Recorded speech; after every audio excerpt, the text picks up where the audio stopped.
I don't know whether it's my instability or somebody else. Okay. Well, good morning, everybody. This is Jomo Stewart here at the Fairbanks Economic Development Corporation. We are here at the Energy for All Alaska Task Force meeting of January 12th, 2021. Good morning, everyone. Our guests this morning are Superintendent Dr. Gaborik and School Board President Tim Doran. Before we begin, now that we're actually recording, just wanted to remind everyone that the draft EIS for Fort Wainwright, the comment period that was supposed to have closed in the waning days of last year was actually extended, which means that you do still have time to submit comments to the Fort Wainwright Power Plant, Combined Heat Power Plant EIS through February 22nd, correct, Lou? That's correct. Very good. So again, I just wanted to put that on record and on everyone on notice. If I could, I would take one more administrative moment. Just let everyone know, hey, we're starting a new year. And a couple of things have come well, in the waning days, again, of 2020, a couple of things came to our attention for which we think that the one for sure that we think the Energy Task Force might want to contribute to and do a little chewing on. We had a presentation last year from Dr. Sfraga of the Wilson Center, the Polar Institute. During that presentation, there was a slide referencing the Guggenheim investments that had done an analysis regarding infrastructure needs in the Arctic. The Polar Institute has been carrying that forward. They're putting together an infrastructure list, Arctic infrastructure list, both including infrastructure that is on site, already constructed and available for use, but also infrastructure needs. And so I thought that that would be something that would be really tailor-made for consideration and contribution by this task force. But again, I just wanted to put that on the radar screen. And there was one more, but I'm blanking it. So without further ado, if I may introduce Senate President Doran and Dr. Gaborik regarding COVID and its impact on the school district, the local school district, both in its operations over the course of 2020, the first half of the school year, but how it might impact operations as we move forward through the end of the school year. So please, the floor is yours. Oh, Dr. Gaborik, you're on mute. Already, first thing this morning, this was one of my Christmas presents. First thing out of the gate. Yes, well, thank you. I believe I'm starting, and then Mr. Doran will add as we go. And we understand that it's the dialogue that you guys would like, so please break in at any moment. I thought I'd give just a little history, sort of, our journey to this point, and then dig into some numbers with you guys.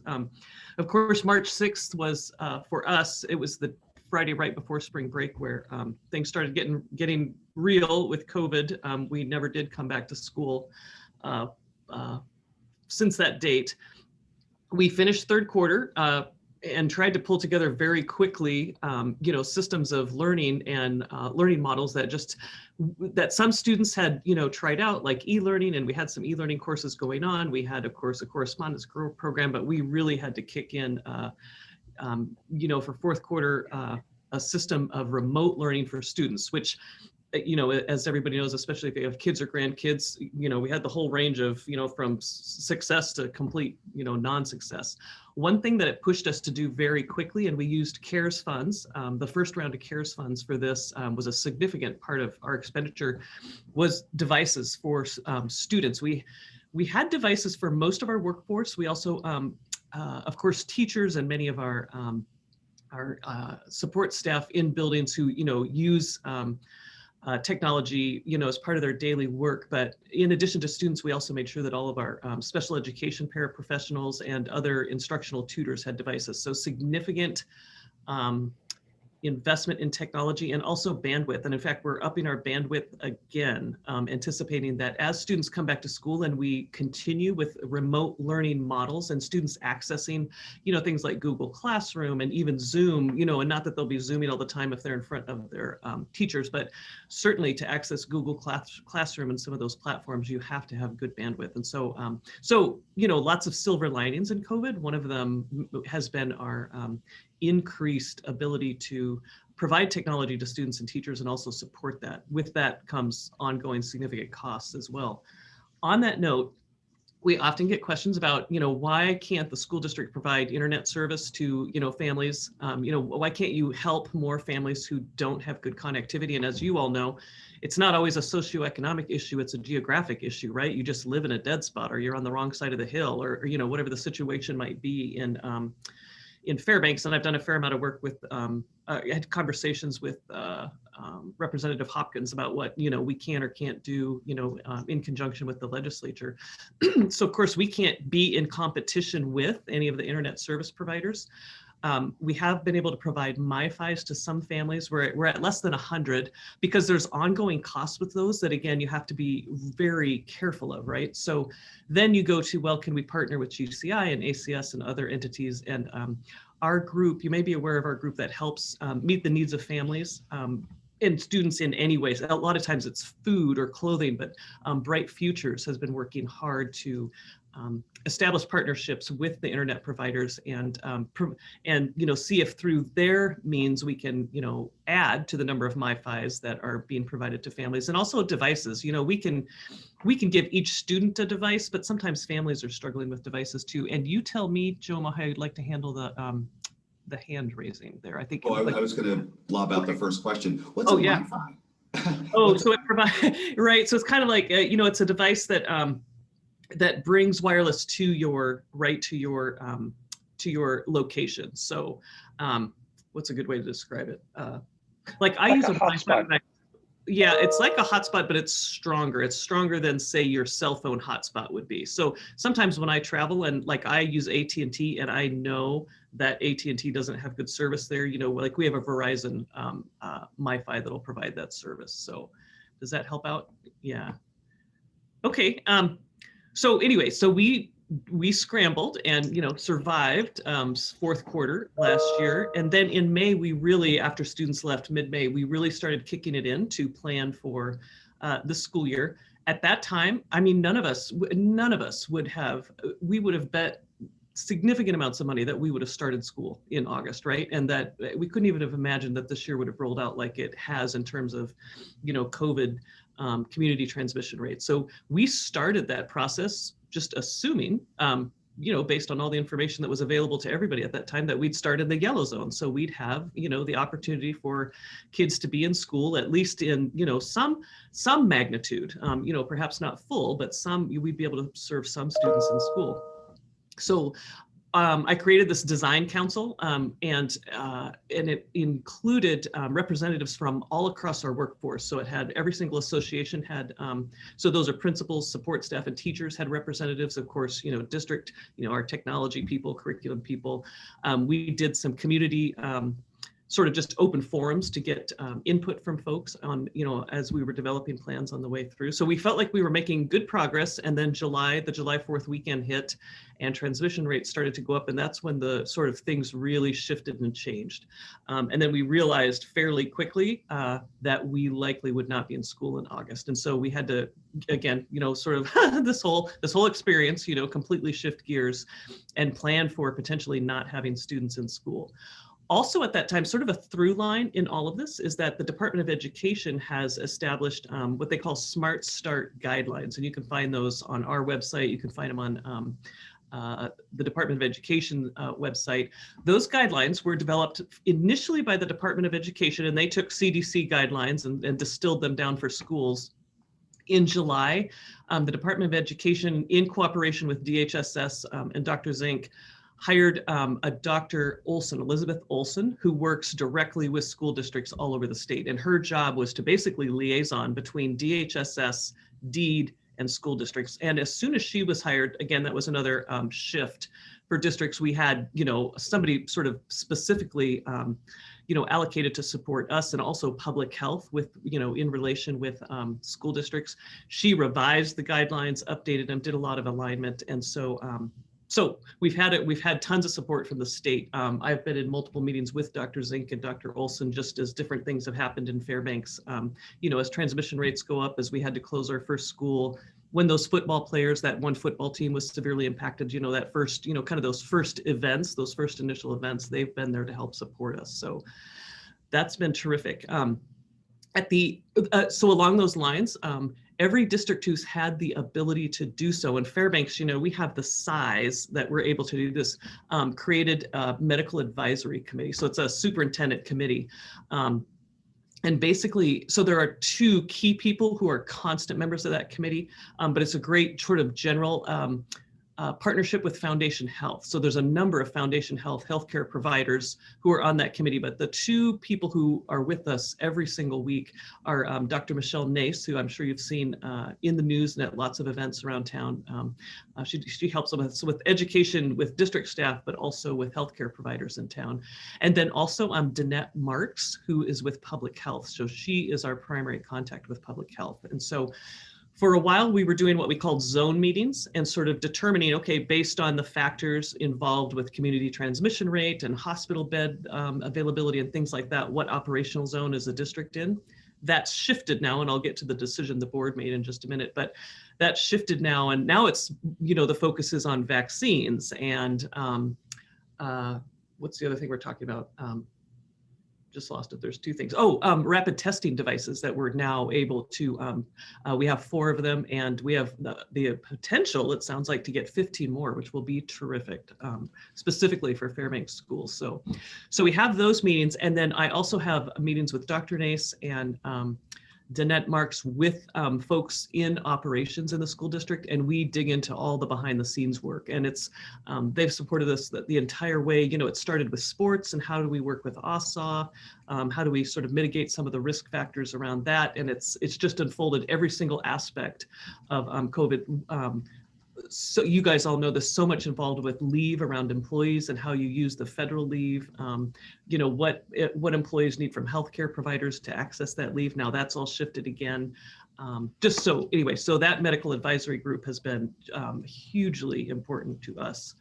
Then in August, the board, again, just given everything that was going on at the time, the transmission rates that we were experiencing, the board made the decision to start, the phrase was start school fully remote, which we did. And so we've kind of been in that model for fall semester. It was at the end of October, the start date was actually early November. We then decided to begin to phase students back. And so we had a phase-in plan.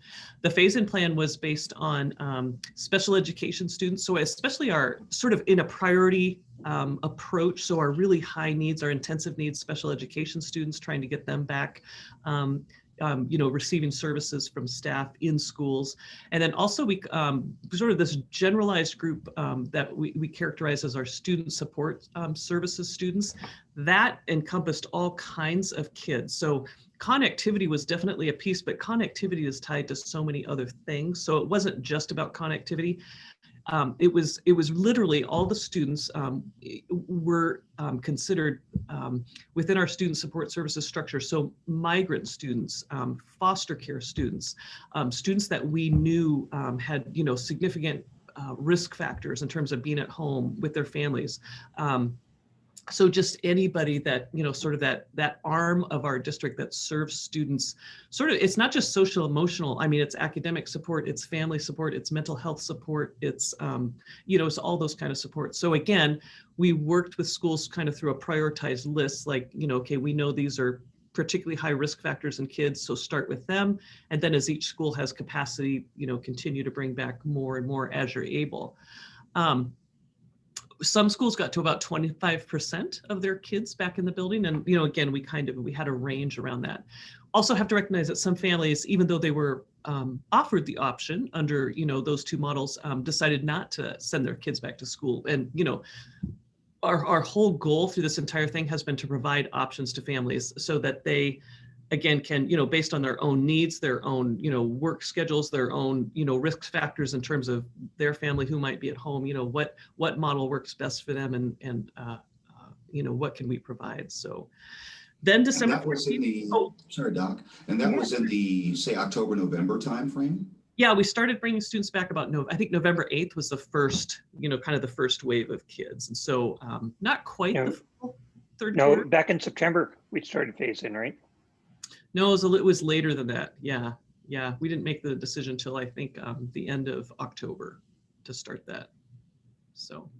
Either. I didn't realize that, again, we had started actually bringing students physically back into school that soon, not soon, but, that this has actually been a rather long going process. Yeah, and again, when you look at numbers, again, now sort of across the board, it was about 1,200 kids, I think. But so it wasn't a significant number of kids, but it really varied by school too. So Ryan Middle School is one of my examples. I mean, they pretty quickly got about 25% of their kids back in the building. And when you just think about the populations and the demographics that different schools serve, and just the resources that families have around that, you would expect there'd be differences in schools. So. We do have a question in the chat box. I guess this. Oh, so again, yeah. I had a general question about the prioritized. How was the list compiled? But you've actually answered those as you were going. We do have a question regarding food support. Yeah. Would you also touch on food support? Which unfortunately is very important to a number of our students and families. Sure. Our nutrition services program, we continue to provide meals to kids, even if they weren't accessing school in person. So in the spring, we had buses at lots of different places, right, around the community. Some were schools, but some were, like at Justice Store and, up on Chena Hot Springs Road and, different places, to get so kids could have access. But this fall, we basically made our schools our drop-off point so that, and we were able to continue that, consistently all the way through. So if families, did need breakfast and lunch, we could provide that. And so, kids, of course, who were close enough to walk in the neighborhoods could walk and get that, during the day. And some, of course, we had parents drive as well. So that will continue, and I'll get into what our models are now or our options are now, but that will continue this spring. We'll continue to be able to provide meals to families who may not choose that in-person option just yet. So I can tell you that I didn't realize just how much my kids eat. Yeah. Yeah. It's interesting. It really, this whole thing shines a light on all the services public education provides that I think people don't realize. There's so much, you could talk here all day about, public ed just needs to do the basics, reading, writing, and math. But the reality is society has come to rely on us to do a whole lot more than that. And it's necessary, right? And, again, it may vary family to family what those needs are, but some families really need those services and we're the ones who provide them. So I think it's just maybe just some clarity around some of that's been good for us too. So December 14th, right before what was winter break for us, the board decided to begin returning students back to school. So right now we have 4 options, basically. So we have an in-person option for anybody that would like to access, who would like to be in school full-time. And when I say full-time, there's still some differences there. We do have a shorter school day, but it's 5 days a week. But we do have some schedules that are, so it's a little bit different than normal. So I keep using the phrase, close to normal.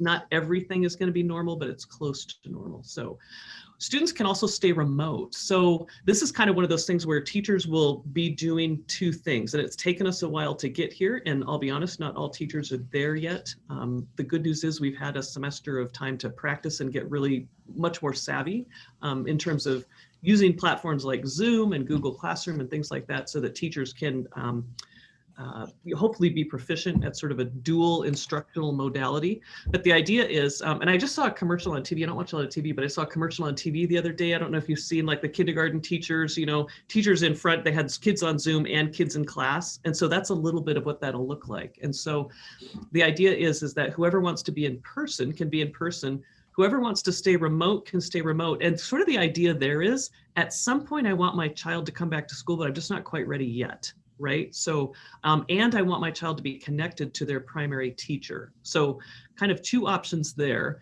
Then the e-learning option, which is completely separate, right? We've had e-learning courses. And if you have high school kids or no high school kids, you may have had known high school kids who were accessing e-learning courses. So it'd be like taking a class online at the university, right? So similar kind of model. So that option still remains. And we're actually not seeing a ton of, and I'll talk about sort of where we're at with numbers. We're not seeing a ton of people shifting off e-learning just yet. So families and kids for whom e-learning is successful tend to find that model. And, again, they sort out pretty quickly whether or not e-learning works for them. So we do have quite a few families that e-learning works well for. And just a side note, we have some middle school kids. We didn't have a really robust e-learning model for middle school just yet. We'd really been working on high school. We have some middle school kids who are making amazing progress, and they are going to be well ahead on credits.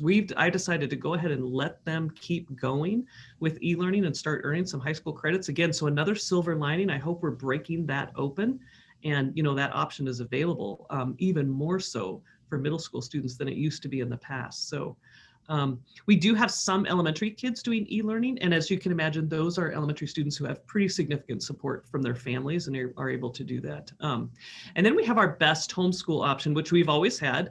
Homeschool, I think people are starting to learn the difference between homeschool and e-learning. E-learning, there's a district teacher who's helping support instruction.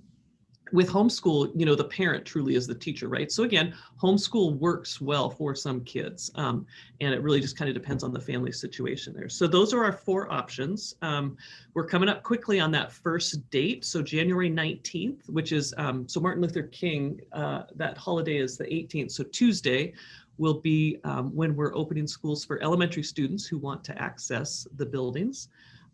January 25th is then the next Monday. That's the date for middle school. And then February 1st is the date for high school.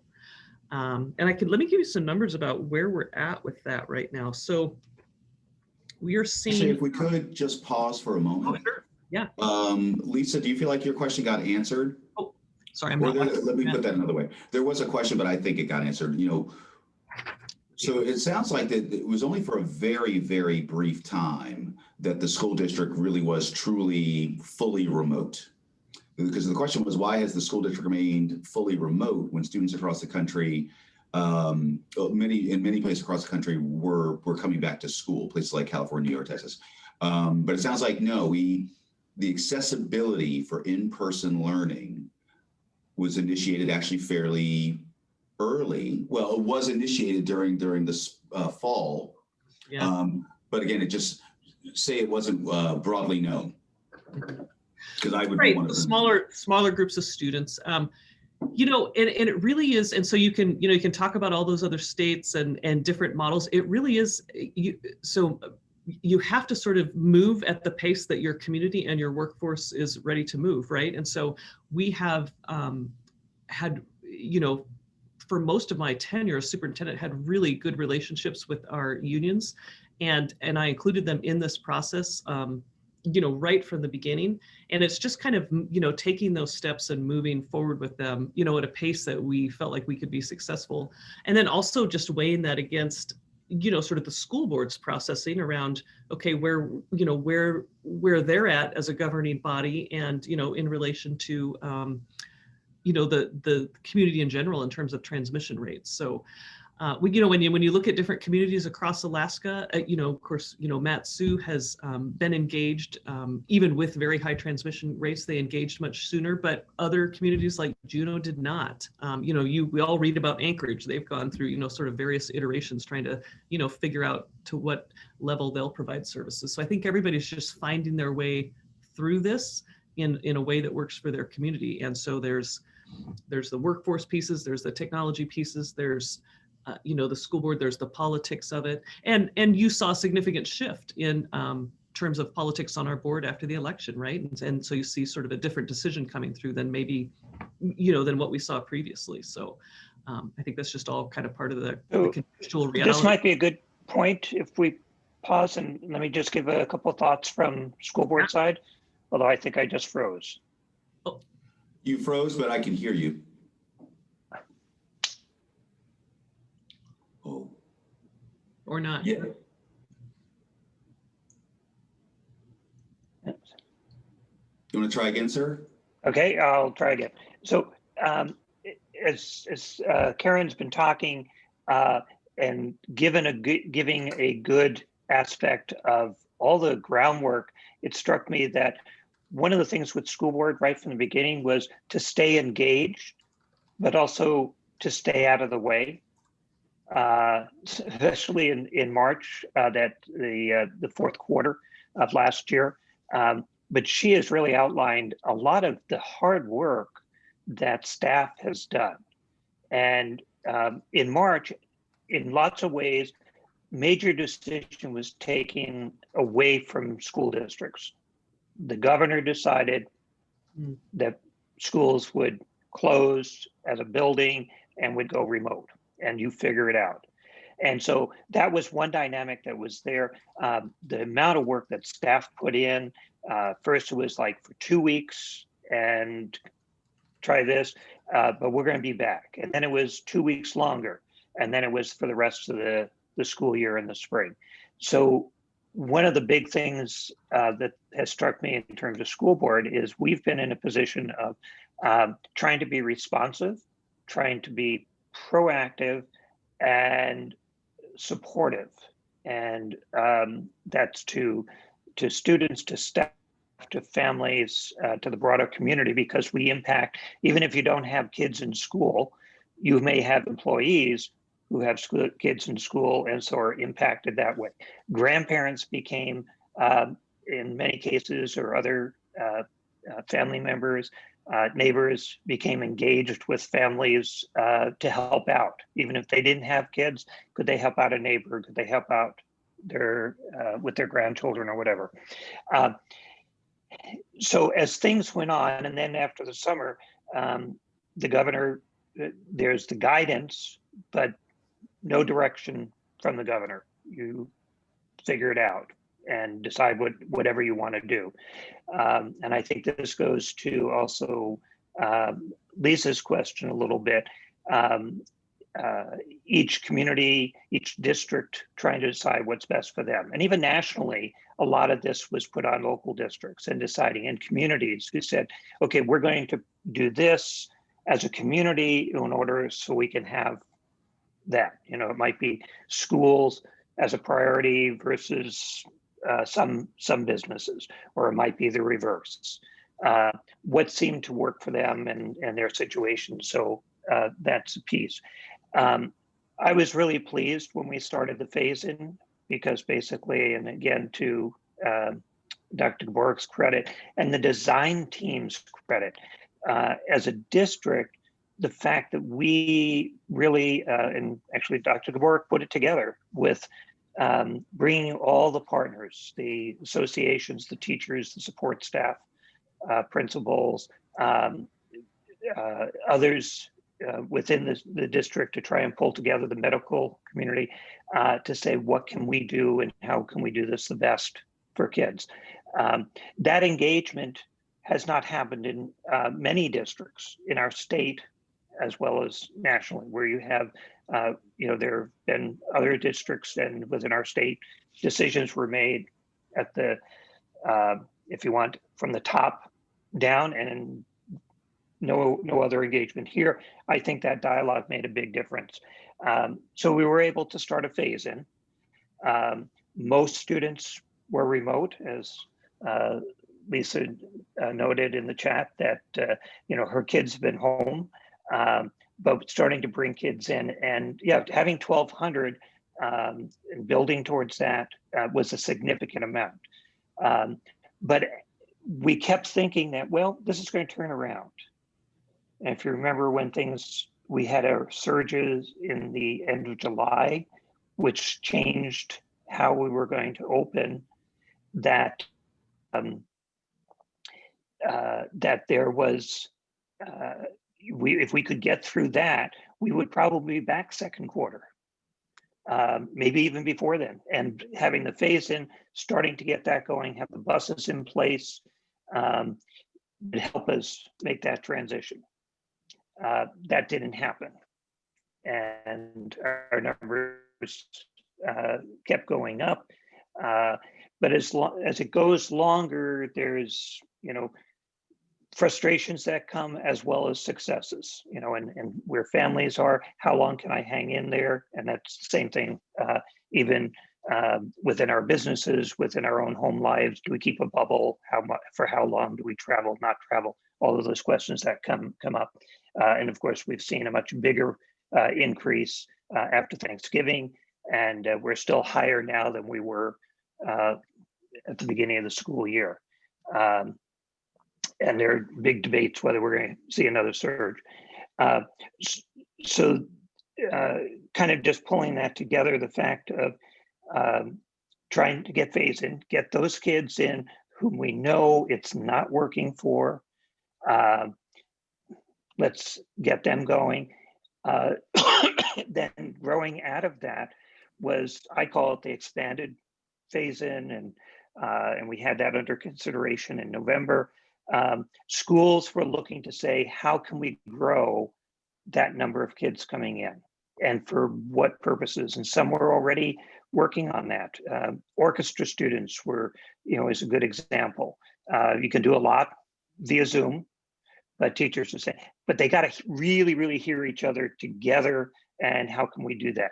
And putting in a lot of work with their principals and with central office to say, can we come up with a plan where we can spread them out in the gym, do it once in a while, not the whole time, or if, it's pottery students, they don't have a kiln at home. We can't send one home with them. Can we do something where we can bring in 2 or 3 kids, all the mitigations, et cetera, where they can bring their product in and get it in the kiln and do that piece, go home. And, so people were really thinking out of the box and trying to figure out how to do some of these things. I had a middle school teacher who called and, in the course of the conversation said, Oh, Doc, it's going. You hit again. Okay. Oh, okay. Sorry. No, go ahead. Go ahead. You were saying the parent. But this, this teacher said, there are about 3 to 5 kids. If I could bring them in for an hour on Friday for some one-on-one tutoring, using all the mitigations and the 6 feet and all the guidelines of masks and all like this, that would make a difference. The others I can tutor who have the need, I can tutor online. So the innovation that's there, and I appreciate the recognition of the tremendous amount the teachers have put in. The other thing is, though, kind of my wrap up, I'll pause here, is that as we are in the red zone, and the hope had been we would come down as we've just increased, the longer we're out there, how do we put our heads together to think somewhat differently? What do we need to do? And we are a community of some range of viewpoints. The bottom line is wanting the best for kids, but how do we go about it? And that's the big decision that comes to the fore, and then came with the school board decision on the 14th to increase in-person instruction starting later this month, and phasing that itself in. This is one of those moving targets, whatever happens, how the vaccine works, people talking about the variant, what that will have, whether we'll get hit with an increase after the holiday travel, that's always lags by a couple of weeks. Will that take a jump? We'll have to see how this works, and we'll still have to stay flexible. But really, I've been impressed with what I've heard from teachers saying that they're doing, in many cases, more collaboration than they ever thought they would be doing, and they're learning from each other and coming up with ideas that will improve their instruction going forward as well. So let me pause there. I'm not sure exactly how to phrase this. Would I be correct if I observe that one of the big challenges we've all had is expectations? The reason I ask it is one of the very first meetings I got to sit in on in March at the onset of this pandemic was of the military, where, and it was higher up in the military, Alaska, military. And they said that the military at the time, they said that their planning horizon was 12 to 18 months before they would consider or could consider a return to whatever the new normal was going to be. And so for me, that meant that, again, starting in March, my expectation was that this was going to be a bit of we were going to be dealing with this in earnest through at least March of this year and possibly on into June. So my expectation set has always been, again, a year to 18-month planning and time horizon. But it's been clear to me over the course of last year and up until even now that was not a widely known or that's not the expectation set that most people had. So would you say that's been a major challenge? I would agree. I think there's so much pressure, especially, working families trying to, figure out how to manage, kids at home and juggle all of that. And then just, the economic impacts in terms of job loss and all of that. Maybe it's just a matter of you read those things and see those things and think, well, it can't be that bad, right? I mean, it's got to get better sooner. I think we're going to experience the similar effect with the vaccines, right? So in my meeting with public health yesterday, it's like absolutely, it's positive, good news on the horizon. But when you look at right now, right? I mean, look at how it's rolling out with the older members of our community. When it does get to educators, it's not going to be like all of a sudden in a week everybody's vaccinated. I mean, it's going to take a significant period of time. The process for one person is 6 weeks, right? First injection, second injection, not until 2 weeks after the second injection, if you have enough antibodies in your system to protect against. So again, that takes us clear to the end of the school year and, probably into next school year before, our workforce, even being high up in the tier level, as we are, is maybe fully protected, if that's a good word. And another question that comes up a lot. So again, that's, I think, to the expectations and timing of it, right? I mean, we're all hopeful, but the reality is just going to take longer, I think, than we maybe realize. Well, thank you very much for that, ma'am, because that's a brand new data point for me. That actually it's really 2 months, right? From, and we're from first injection to actual immunization. Right. And so you're going to have to keep up with the mitigation strategies, right? You're going to have to keep up with, all of these things. That first shot doesn't mean you're in the clear. And then, of course, I mean, we're all reading the same news articles, right? And then at what point, whatever percentage, the community gets to in terms of, being immunized and just the impact in general. So I guess my plans for one shot and then off to Hawaii are out the window. I know, right? Yeah. Yeah. That being said, we are gearing up to fully mobilize and partner. I mean, all of our resources are at the disposal of public health to help get this going, and not just for education, but in general. So they know that we're here and available. Their challenges right now, of course, are so they're working with the Carlson Center to have space, but that 30-minute waiting period is really quite the interesting logistical issue for them. So, you can't just like sign up, roll in, get your shot and take off and go. So, and then just the staffing of public health I've found them to be incredibly cooperative and supportive, but they are just extremely limited on staff. And so that is just one of those, sort of barriers that's a challenge. And one thing people have asked is, well, why can't Fairbanks do what Anchorage is doing in terms of nurses and just helping and jumping in and helping out? There's a different sort of employment structure there. And with the Anchorage School District and the municipality of Anchorage, as I understand it, those nurses are part of a similar structure where ours are not. Public health and school nurses are not part of the same structure. So, in terms of all the steps you have to go through to be quote unquote authorized to give the vaccine, they're not necessarily having to go through, whereas we are. So all that to say, we're absolutely willing to help, and public services will let us know how we can best do that. So public health will. So yeah. Ms. Bailey, I'm sorry. It looks like you've taken yourself off mute. You have a question? I did. I had a comment, and then I just had a couple of questions related to the vaccine. And I think, Jomo, you had a good point about expectations. First, my comment, I have a senior at Lathrop who, so we've gone through this semester transitioning from a kid who graduated last year and went through virtual graduation and kind of the transition into online school, and then a senior at Lathrop this year, or a freshman at Lathrop this year. And we've actually had a really incredible experience and incredible teachers who have been just, really good about connecting with her and with all of the students, and then also with working with them in what's really a challenging situation.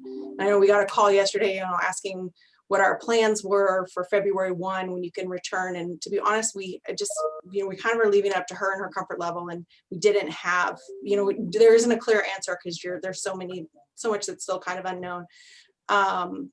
But we do talk a lot about the vaccine, and my understanding based on news, or, you know, and maybe this is a misperception, but is that that after the first vaccine, there was some protection afforded if you just had the first round, which is why they were talking on a federal level of moving out with, you know, the initial rounds of vaccine and not saving the second doses. Can you just speak to that? And then perhaps, I always have to join these a little bit late, so you might have mentioned this, but what is the timeline for teachers and administration being vaccinated?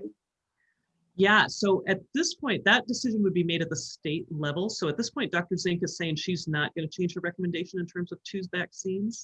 They're going to continue with the two vaccine protocol. And so, you know, we just kind of tune in week to week to see if that might shift. When I hear her talk, she's definitely in favor of full vaccination and full protection rather than kind of a, you know, kind of a 50% approach. So yeah, so I mean, we'll just move along, you know, as the state determines. They're telling us, so I think Mr. Doran can even speak to this, right? So the current group that's trying to get vaccinated, some of them are still like 6 weeks out, right? So we're next, you know, but so they're telling us, you know, hopefully by mid to end of February, we'll be able to get started with the vaccine. They continue to say that things every day, things are looking better than they expected. One of the things that seems very positive is they're getting more doses in the state than originally anticipated.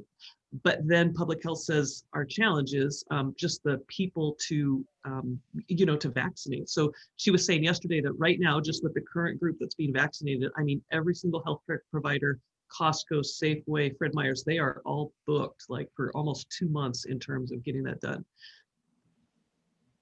They're working on a larger public event, and again, seeing if they can reconfigure the Carlson Center from its current configuration to, you know, to be set up to support vaccines. So that might help move folks through too more quickly. But yeah, so it sounds like conservatively getting started end of February, but it's possible that could move up. So yeah, so a lot of people, to your point, Meadow, I think a lot of families are thinking, and I tried to encourage this in my newsletter, is like, if you're not sure, like wait till third quarter, right? And kind of see, and especially with a high school student with credits, right? You have to be really careful of those sort of break points. So I think we thought we might have a lot of people moving from e-learning to in-person, and we're not seeing that. And I think that's part of the decision-making is like, you know, I'm just going to hang with this for one more quarter. If I have a chance to get my kid back in school and have some social experiences fourth quarter, that would be amazing, but I'm going to wait, you know, until this, plays out. We are seeing, and I'll get to the numbers whenever you're ready, but yes, please. Okay. Okay, I can dive into those. Karen, okay, let me just Karen, finish. I'll let you go, Tim. Most of the kids that we're seeing come back right now are kindergarten and first graders. Again, not unexpected, but those are our highest numbers of returners to in-person. So go ahead, Tim, sorry.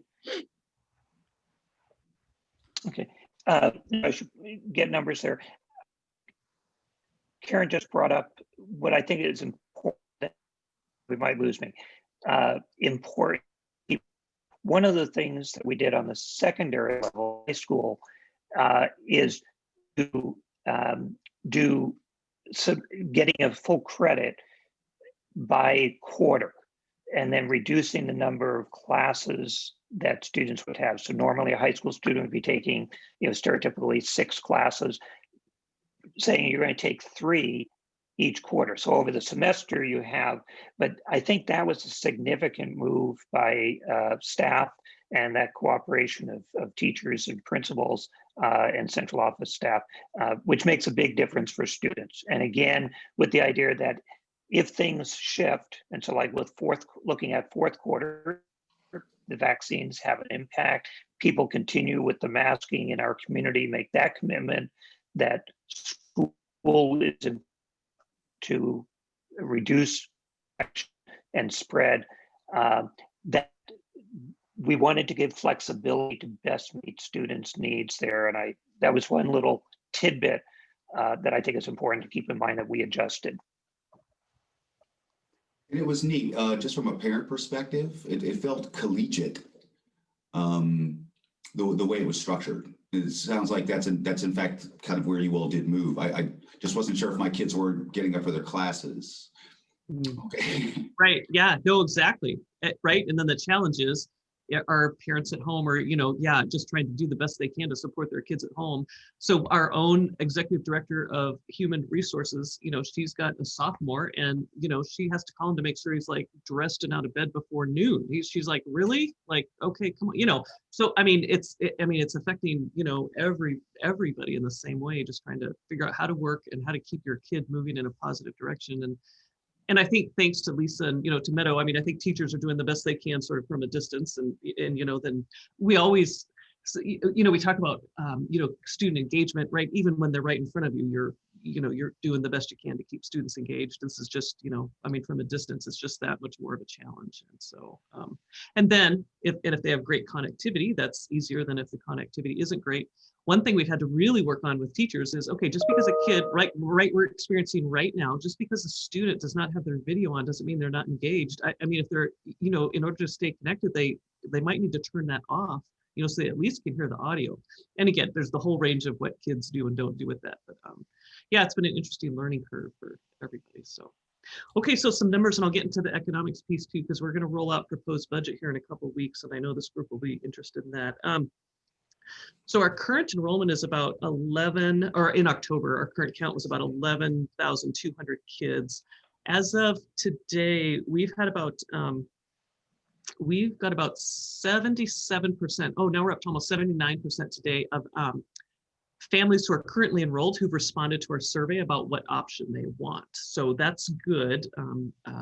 Again, in 1 week we have elementary kids coming. So of course, they're reaching out with phone calls too. We have about 58% overall in elementary that are choosing, of our currently enrolled kids, they're choosing the in-person option. So about 58% are choosing in-person. So then you kind of extrapolate, because, right, everybody's trying to figure out how to continue to employ the mitigation plan, right? So 6 feet of social distancing, masks is easy, although there'll probably be some education around that, but mandatory masks, hand washing, but the 6 feet social distancing is on a lot of people's minds. And then also, how do you kind of keep cohorts of kids, not too much mixing. So this is not going to be the way this works out. It's going to vary site by site. And as you just heard me say, we've got, a lot more kindergartners and first graders coming than we do sixth graders per se. But in general, just averages, that means about 13, kids in a kindergarten classroom, about 14 kids in grades 1 through 3, and about 15 in 4 through 6. Those are just averages. So, a little over half of the kids would be with the teacher in the classroom, and then the rest will be, accessing other ways. In secondary, as anticipated, because again, a little bit, families have more options as kids get older. We have about 49% of our middle school kids who are selecting in person, and 37% of our high school kids who are selecting in person. So we'll see smaller numbers there. I can tell you, I think that's going to be good for us, especially at the high school, because the times of day that we're concerned about are the unstructured times, and principals are doing their, kind of, if they only used to have one lunch, they're, creating 2 lunches. They're really thinking about how kids travel through the schools, but you're still going to have mixing of kids, right? And so the contact tracing is going to be the interesting piece of this. We've done a fair amount of work connecting with Matsu to see how that's worked for them, because they're the one district that, from the beginning with high transmission rates have had kids in buildings. And what they're doing and what we're going to do is, I'll just use a kindergarten classroom as an example. If there's a positive case in a kindergarten classroom, that night when everybody goes home, everybody's going to go home, and then we'll work with our school team. And then also public health does the contact tracing for anybody outside the school system, but our school team and our district team will do the contact tracing, a lot of phone calls that night. If you can get them done overnight, you will, if it might take a day. Bring back as many kids as you can who aren't. So kind of initially send everybody home, and then bring back who you can, who was not a close contact. What they're finding out is in a kindergarten class, lots of close contacts. Almost everybody stays home for the quarantine period, staff and students. High school, if it's a pretty self-contained sort of situation like one class, most of the kids can come back, and it's like 5 to 7 high school kids that end up staying home for quarantine. That falls apart at the high school level if there were 500 kids, and again, principals are working to try to reduce these numbers, but there's some realities there. They're just going to be what they are. You have 500 kids in a lunch in a cafeteria, and they're setting up cafeterias to try to keep everybody, 6 feet socially distanced and all that, but kids will be kids. So that part will get a little bit, will be complicated. And so we're hoping, we're hoping that we can just do hotspot quarantines, right? Like a specific classroom, or, maybe there's a couple classrooms, not entire schools, but if it is just a situation that, we have to close an entire school. One thing Matsu has been doing is sort of in situations that are unknown, they're closing schools, and we have those electrostatic sprayers, and a lot of different businesses have those now. And so they're just going through and cleaning schools, and just kind of taking that extra precaution too. So, so let me flip to budget then. So our enrollment, we were projected at 2,000 students more. So that's another factor in all of this, is we lost about 2,000 kids in all of this. They left our system and have gone elsewhere. Now, elsewhere might be private schools, elsewhere might be other homeschool programs other than ours, elsewhere might be nothing. We've got some kids who are they're just not doing anything. So, so that's going to be a significant hit in terms of revenue. And so there's lots of different factors, but as we roll out budget, we're looking at cuts, sort of net level cuts of 22 million plus this school year. So there's different factors playing into that, but enrollment's a huge one. And so sort of on top of everything else, we're going to have a pretty challenging budget season, and no area is going to go untouched. So of course, and the challenging thing of it is, so we're working to bring back, we're actively recruiting, contacting families who left the system and saying, hey, we have an in-person option. Would you consider it? If not now, soon.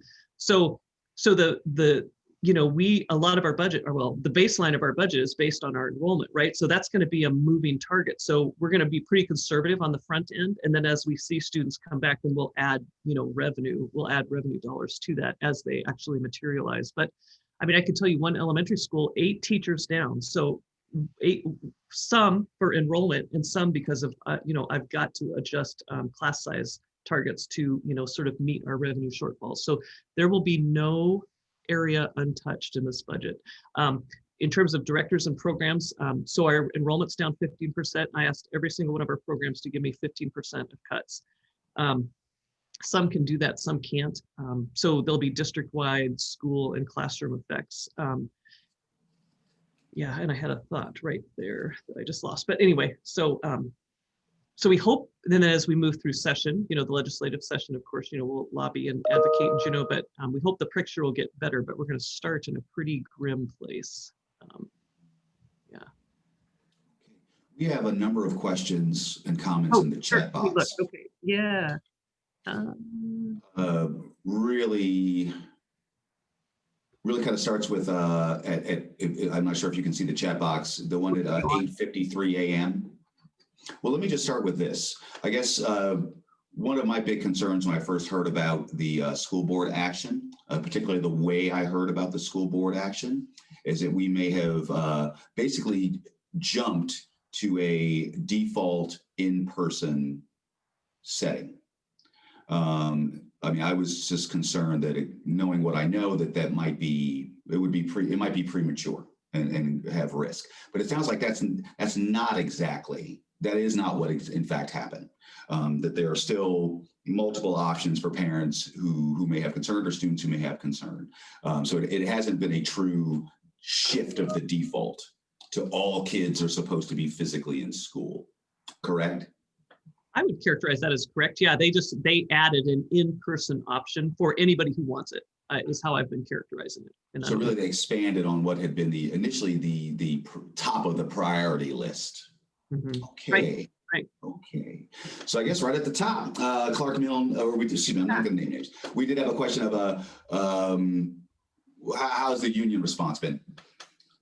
Sure. So concerns. And again, I've been working hard to bring them along with us and avoid sort of work action the entire time.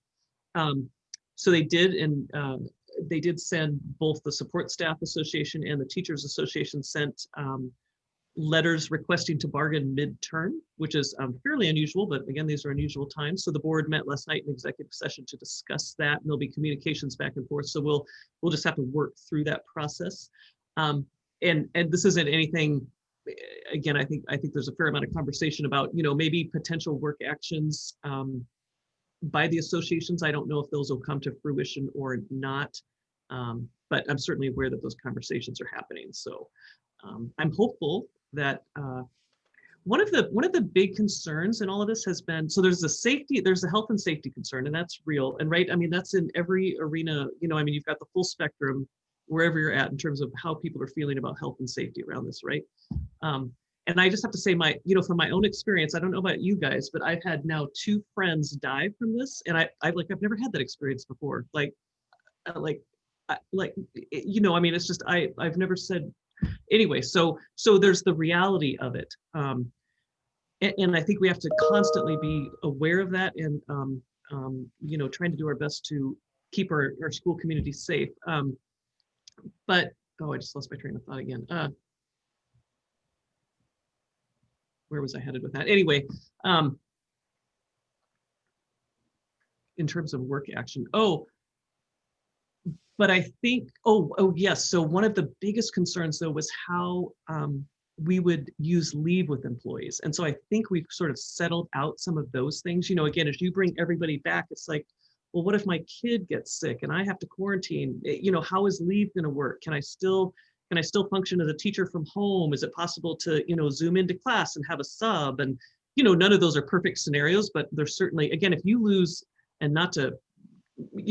a physics teacher, it's really hard under the best of circumstances to get a good sub for a physics teacher, right? So we're trying to set it up so, hey, if you're feeling okay, you're on quarantine because you're a close contact, but you're feeling okay, yeah, I mean, we'll let you, we'll set it up if you have the connectivity and stuff to, to teach from home, and we'll try to get a sub in the classroom and keep some continuity there. So I think this week I did a Zoom with staff yesterday with our entire staff, anybody who wanted to, and just we talked through some of those things. So I think some of those pressure points will dissolve. So what is the concern level? Yeah. One of the challenges, and again, speaking of challenges and expectation management, it has been a challenge for many people. Again, just how well they can rely on plans. Again, what's the risk level of people changing their minds? Again, as a parent, if you're told you're gonna, the kids are just gonna be home, will you plan for that? If you're gonna be in school, will you plan for that? How concerned should anyone be that, again, the plan might change and now they're going to be scrambling again? I think this board, Tim can speak to that. I think they're pretty firm in their decision. We haven't heard any, I have not heard any conversation about, bringing the board back and, suggesting a different motion and a different vote. Again, if we had, and it seems like it might not come, which is great news. I mean, if we, everybody's bracing ourselves for sort of the post-holiday, surge, but I mean, if as a community we can keep our rates, and again, sort of what's reasonable, shifts as you experience this whole thing, right? So what was shocking 6 months ago now seems like, oh my God, I'd love to be back there, right? So, but if we can keep our community transmission rates at a reasonable level, whatever that is, I mean, I think we could be successful in schools. There's lots of articles coming out saying that schools, in fact, I just heard Dr. Day say this yesterday, schools are not amplifying community transmission if schools are engaging in the mitigation, right? If they're using mitigation measures. So they're not amplifying community transmission. But what we're saying, and I don't know if you guys are seeing it, but what we're seeing is our own staff are actually the issue, right? It's how everybody's functioning in after work hours in their personal lives that's then bringing it into the workplace. So I don't know, I think those are just sort of adult community decisions, and there's tons of fatigue around that, right? People are exhausted from that. I mean, my personal bubble, I'm sick of them. So like, right? I mean, I would really like to go out to eat at some point, maybe soon. So, I'm spring break. I'm like, oh, maybe can we travel? Can I travel? Maybe, and I was just being pretty conservative over Christmas, but yeah. So I think our behavior as adults is going to have more, and it's proving to have more impact on schools than, the kid impact in terms of, transmission. That's not to say that there aren't high risk people. And I guess I never want to, downplay that. We do have, staff and kids who are high risk, and we just have to have some different options for them, I think, if possible. So certainly it's clear that you all are making best effort, and I would say you're doing a pretty darn good job at it of setting up a system where that simply wouldn't be necessary. You know, that kind of flip-flopping, again, because you're putting in the right safety protocols and really working with everybody to be accommodating and safe.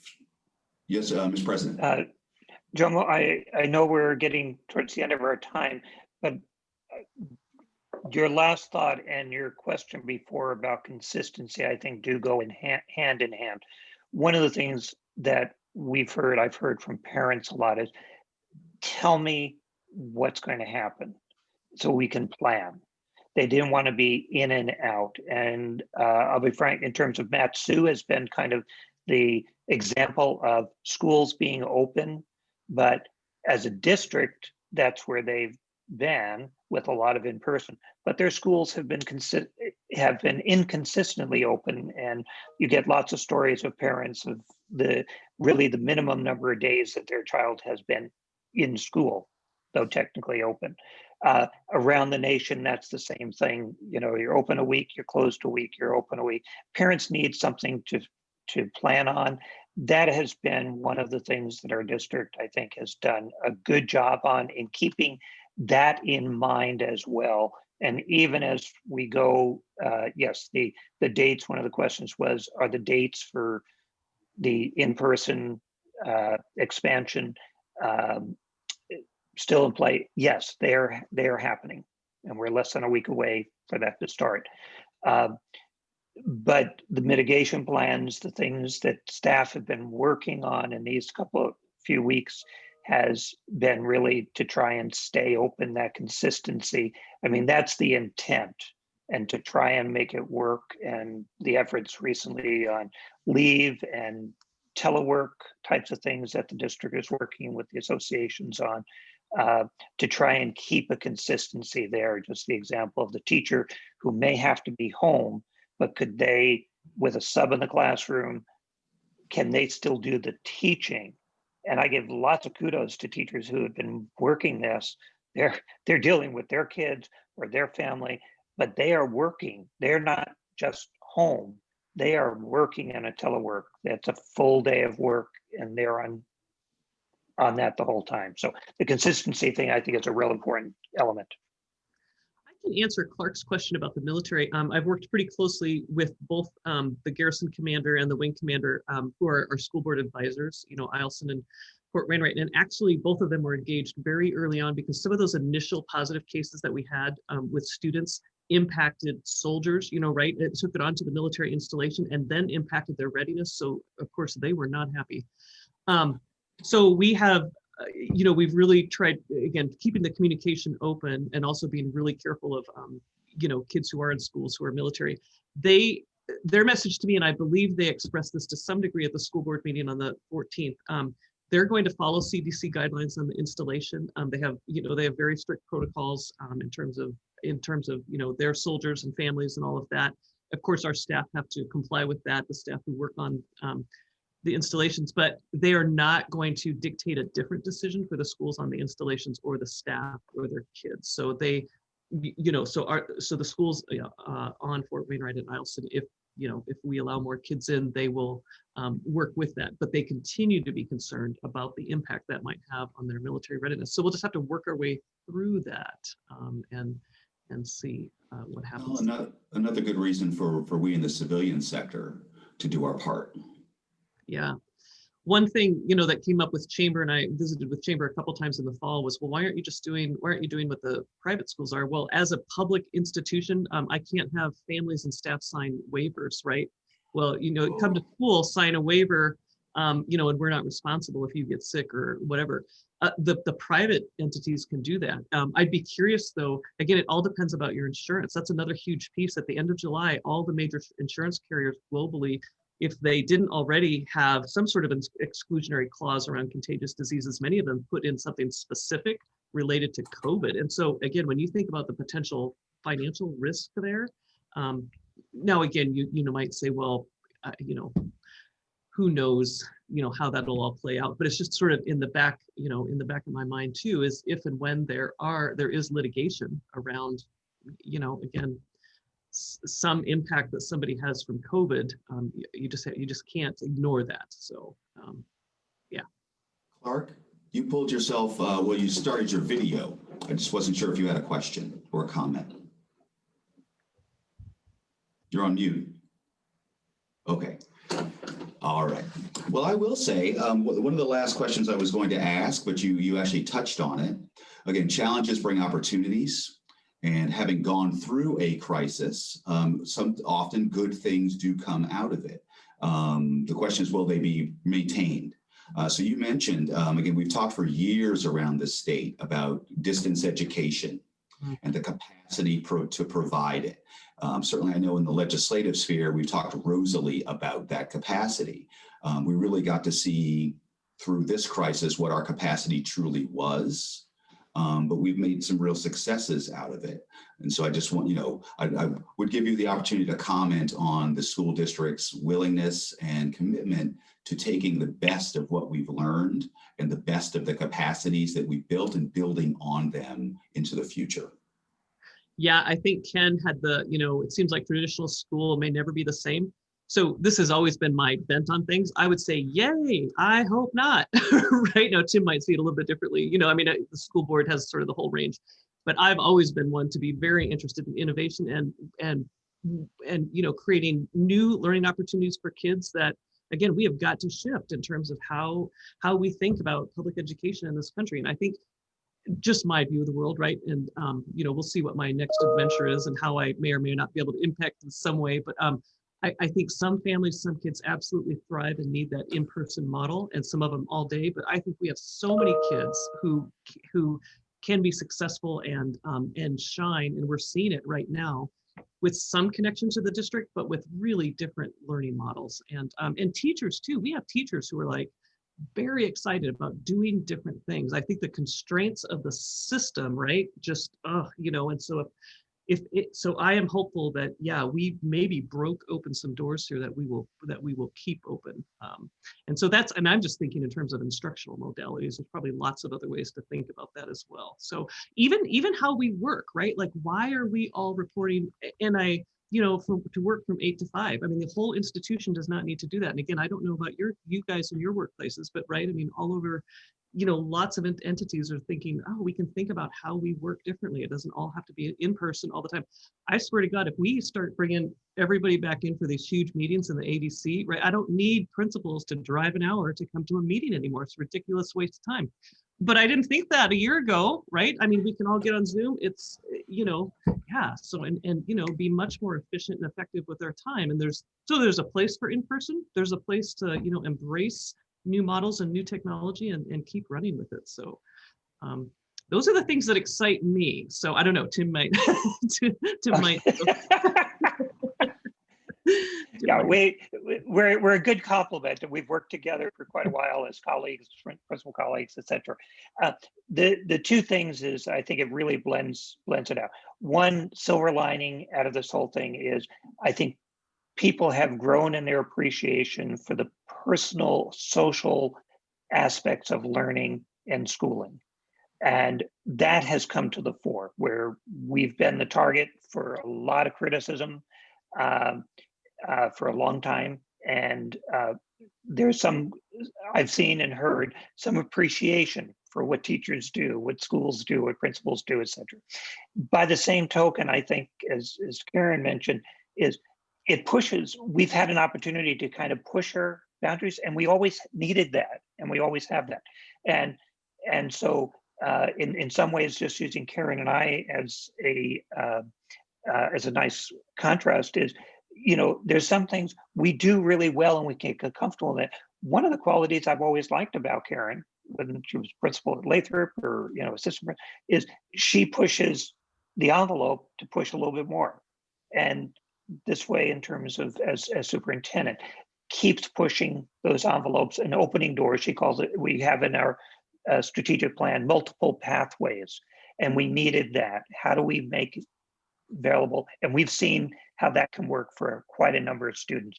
So it won't be exactly the same, but we can also build on the strengths of that personal, that social aspect of teaching, learning, and as well as how do we reach out with more. And that's the big thing I keep thinking about is recovery from COVID, the post recovery or post COVID.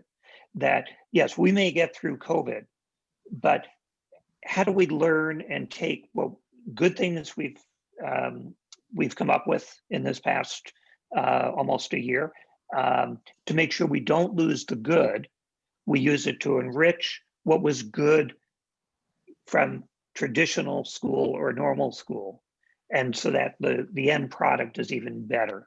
And I think we need, when you talk about a 12 to 18 month window, we need a bigger window than that to really make sure we have that post-COVID proactive, innovative,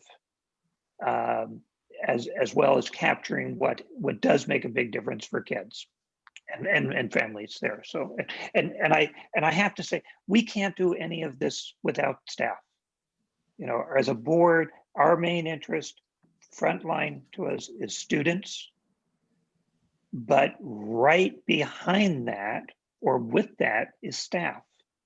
We can't provide the delivery of education to students unless we have our educators, whether that's, and I mean educators in that broad sense, the teachers, the support staff, you know, our custodians provide a tremendous education for our kids.